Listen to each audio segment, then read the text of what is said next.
Kakule bimeze bite? Sawa ni sawa. Match wayibonye gute APR?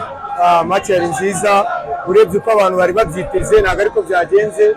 APR ibonye amanota ariko ibonye amanota akomeye cyane kuko ni igitego ku munota wa nyuma bari amanota bakomeye cyane.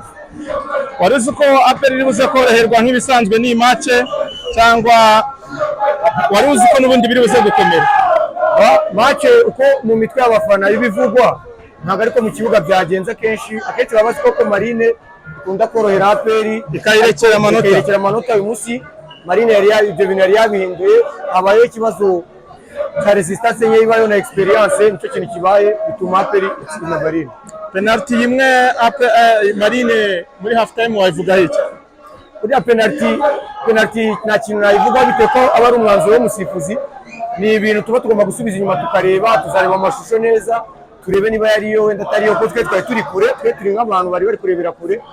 Umusifuzi niwe wabibonye neza, ntabwo naje ngo ni penalty cyasiyo.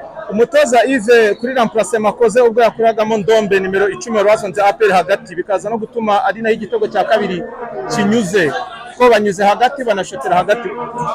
Ira remplacement yari ikenewe ntiyari ikenewe? Remplacement yani ko twari minota ya nyuma Marine yari ikeneye kugumana baro kugira nyirengije ari minota byo. Remplacement rimwe na rimwe hari igihe ibikenewe hari n'igihe bidakenewe bitewe na match uko imeze, ko gukoramo Ndombe agashyiramo undi mukinnyi hariya. Ndakeka ntabwo ikosa ribaye kuri Ndombe cyane ko Marine ibonye avantage nziza, uyu mukinnyi yasimbuye Taiba ari okazi yabonye nziza ipfusha ubusa, ni nawe batse umupira kugira ngo ugere kuri Ruboneka abashe gutsinda icyo gitego. Naho remplacement ya Ndombe yaramaze kunanirwa, umukinnyi mwiza ariko wari umaze kunanirwa muri je offensive, ntabwo yari gufasha mu kudefend, niyo mpamvu yamukuyemo ngo ashyiremo izindi mbaraga. Murakoze, reka tujye mu yindi mirimo tujye gutegura. Abantu mwese mwarebeye hano match mwakoze, tuze gusubira mu biganiro bya Kivu Sport Update njye na Ali cyangwa se na Mido, ubwo naho ubutaha nakagaruka.